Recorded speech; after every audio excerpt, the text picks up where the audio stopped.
guys, welcome back to the channel. So recently a lot of you have been asking for me to actually rank the ninja from strongest to weakest. So in today's video we are going to do just that. And yeah, this has been pretty highly requested recently, so I do hope you enjoyed the video. And this video will pretty much just be taking a look at the 6 main ninja and just ranking them based on strongest to weakest, or as I should say, weakest to strongest, because we will actually start out with weakest. So yeah, sit back, relax, and enjoy the video. In 6th place, we have Nia. I mean, do I think that she's powerless? Absolutely not. She does have, after all, the highest kill count in Ninjago. But I do not, just put simply, I don't think her element is as powerful as any of the other 5 elements of the other 5 ninja. I think water, for the most part, it is a projectile element, and it's mostly used in the show. Nia mostly uses it to repel enemies or kind of cast them back. However, there is one thing that this power is incredibly useful for, and that, of course, is for actually fighting ghosts, as it is a one-hit kill, a one-hit KO when you're actually fighting ghosts. So if you are fighting ghosts with the power of water, you really do have the upper hand, and you are very powerful in that situation. But other than that, say you're just fighting a random person, you won't really be able, Nia has never really been able to actually stun someone or knock them out, but mostly she uses the element of water to push someone back or to actually repel them away. In 5th place, we have Jay, the Master of Lightning, and I put him above Nia because I think his power is definitely a little stronger than Nia's for the most part, as Jay can actually use this power to kind of stun an enemy or distract them for a little bit more effectively than I think water can. Of course, water can be used to distract an enemy as well, but again, I think this one is even more effective in doing so. The difference with this power-up one compared to the powers of Jay's friends is that this one I think is a lot quicker, of course, given the whole idea of the speed of lightning and light speed and all of those concepts. It makes sense for lightning to be a lot quicker of an element. So Jay is really able to kind of deliver this very quickly, and again, it is a projectile-based element for the most part, and he is definitely able to use this element to deliver a quick little blow. We see him doing this to enemies throughout the show, sometimes electrifying them. Even he does it with the Colossus too, but it doesn't really deal too much damage to the Colossus. And yeah, that is why it is this element, that is why Jay is kind of low on the list. While it is definitely used to deliver a quick blow that does the job for the time being, it doesn't really deliver lasting effects. I definitely think that Kai is a lot more powerful than Jay, because his element is just, while it might not be as quick as Jay's element, it could just be used, it delivers a lot longer effects for the most part, and it really is useful for the most part. But yeah, this is another projectile-based element, and you'll find that pretty much all of them, except for one, are projectile elements. And yeah, Kai does use this power in the series to kind of knock out enemies and distract them, but this one definitely has more effects than some others, as it actually can burn an enemy, and that is definitely very useful, of course, when you're fighting Serpentine or, I don't know, just anyone else, really. But yeah, this element is not so good when you're fighting armored people like, I don't know, the Vermilion or definitely the Stone Army. It doesn't work as effectively as some of the other elements might when you're fighting armored warriors. But if you're just fighting normal baddies like, I don't know, the Sky Pirates, the Sons of Garmina, this is definitely a very effective power, as it is able to deliver a hard blow that kind of does last for some time. It also can react with other elements, and when I say elements in that context, I mean stuff like gasoline, as we saw in episode 31 or 32, I think it was, where he pretty much blows up that gasoline tank, the Nindroid tank. So yeah, it is a pretty useful element for the most part, although it doesn't work the best with every baddie. In 3rd place, I have Zane, and Zane actually has a significant advantage over all of the other ninja that we have listed before, and that is that Zane is actually a robot, of course, and he was, of course, rebuilt recently in a titanium body, and with that, he has a lot of fairly recent technological updates that are actually in his body that can really help out when he's in combat. Of course, he had the explosive shurikens he used in Season 4, which pretty much he just whipped out of his arm. He had Pixel as a digital assistant for a long period of time, and Pixel significantly helped out during battle. She once rerouted power to Zane's chest. Of course, that was in Skybound.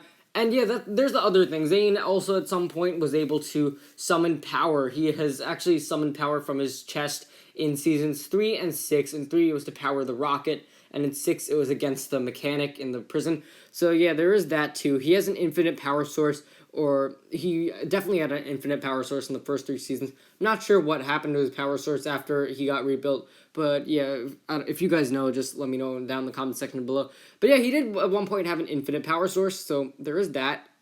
He doesn't really need to be recharged at all, or, unless he's broken, he would have to be rebuilt. But other than that, his elemental power is actually pretty strong as well, that being the element of ice. And with this, it pretty much works on anyone, as he is able to pretty much encase anyone in a block of ice. We see him do it to big figures like Mr. E and Klaus, as well as stone army warriors. And the difference with Kai's element is it can work on any person, armored or not. So yeah, that is definitely a significant advantage over some of the other ninja we had listed before.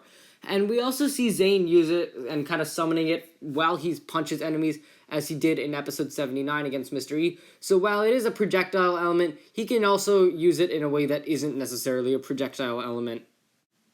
And in the runner-up position, we have Cole, the Master of Earth, and his element is pretty much the only one that isn't mainly a projectile element, although sometimes we do actually see him using it as a projectile element. We saw him do it in episode 37 against Jay. He was kind of throwing rocks, but he usually doesn't do that, and for the most part, his element is super strength. And that is definitely a power that can have lasting effects against enemies. And on top of that, he also has his Earth Punch, or his RX form, that debuted in Day of the Departed and is still used to this day. With this RX form, he is very powerful for sure, as he is actually able to bend metal, as well as pretty much knocking out enemies and kind of repelling them, even if he punches them, especially sending them a far way back. So that definitely is very powerful in my opinion, and I think he could use this power to deliver lasting effects to an enemy.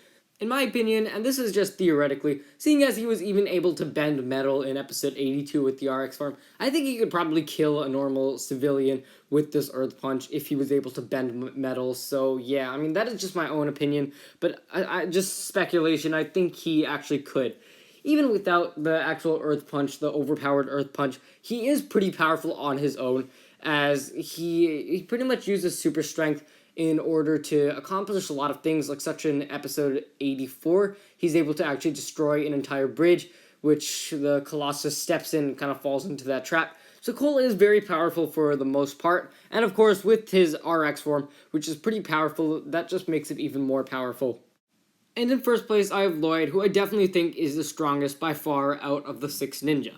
Lloyd's power is pretty interesting, as it isn't really as straightforward as some of the other elements that we've talked about. It just is energy, and that's all it really is. And it's a little bit hard to understand what the concept behind it is, but in reality, it really is a combination of the 4 main elements, those being all the ones that we've talked about past, except for water. So that is what energy really is. And why I think he is the most powerful out of the ninja is because he really is able to hold his own against a lot of very powerful enemies. The element of energy can be used in a variety of ways. We see Lloyd use it defensively in a few scenes, and throughout the first 7 seasons, he kind of uses it as a sphere of energy. Then in the more recent seasons, we've kind of been seeing him using it as a beam of energy of sorts. But, Lloyd is also able to use it defensively, which brings me to my next point. He actually does use it to summon a shield around himself, and this is before he unlocked his true potential.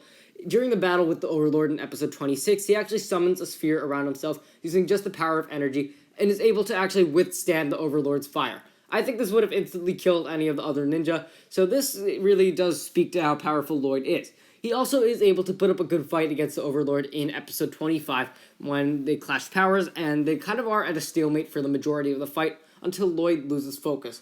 And that is why Lloyd loses the fight, in my opinion. I don't think it's because he was less powerful. I think it was because he lost focus, and the idea of Garmadon being gone kind of led him to lose focus. Excuse me there. And even more instances, he really does actually hold his own against Chen and Moro as well, although he is defeated by Chen, and I'm talking about his final fight with Moro in episode 54, where he does fight Moro, who is pretty powerful for the most part. But yeah, I really do think Lloyd is a very powerful character for the most part. He even does, again, and I'm going on with this on and on again, he even does fight Garmadon and win in episode 94, even though he had been totally annihilated in episode 83. But yeah, it really does go to show how many enemies Lloyd has fought valiantly against. thanks for watching this video, guys. I hope you enjoyed it. This was definitely a fun video to make, and since it's been highly requested, I do hope that you did enjoy it. But yeah, thanks for watching, guys. If you enjoyed, be sure to leave a like, subscribe, share with anyone ever you know, and let me know what your ranking would be down in the comment section below. Once again, thanks for watching, and I will see you next time.